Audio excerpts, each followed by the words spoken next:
Hello and welcome. Ever wonder how our bodies get the energy to do absolutely everything, from thinking a thought to running a marathon? The secret lies inside our cells, with special molecules known as high-energy compounds. Today, we're going to explore what these molecules are, what makes them so special, and why they are the fundamental power source for all life. In simple terms, a high-energy compound is a molecule that stores a large amount of potential chemical energy within one or more of its chemical bonds.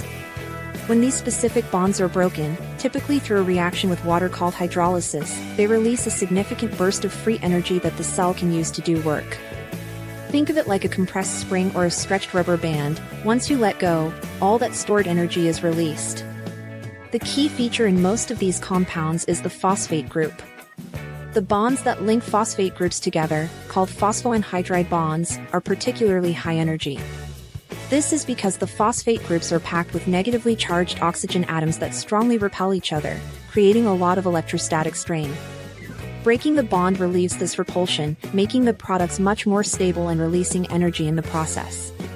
The most famous high-energy compound, and the universal energy currency of the cell, is ATP, or adenosine triphosphate. ATP has a chain of 3 phosphate groups, and the bonds connecting the last 2 are like little packets of power. When a cell needs energy for a task, like muscle contraction or building a new protein, it breaks one of these bonds, converting ATP to ADP, adenosine diphosphate, and releasing the energy needed to drive that process. But ATP isn't the only one. Other important high-energy molecules include phosphoenolpyruvate, PEP, and 1,3-bisphosphoglycerate, 1,3-BPG, both of which are crucial intermediates in glycolysis, the process of breaking down sugar for energy. In our muscles, a compound called creatine phosphate acts as a rapid-fire energy reserve for short, intense bursts of activity. It's not always about phosphates either. Compounds with bioester bonds, like the vital molecule acetyl-CoA, are also considered high energy. Ultimately, these compounds act as the cell's rechargeable batteries, allowing energy from food to be captured, stored, and then delivered precisely where and when it's needed to power the machinery of life. Thank you so much for watching.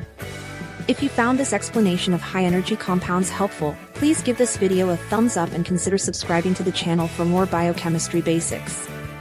Don't forget to hit the notification bell to stay updated, and please leave any questions or comments down below. Your support helps us create more content like this.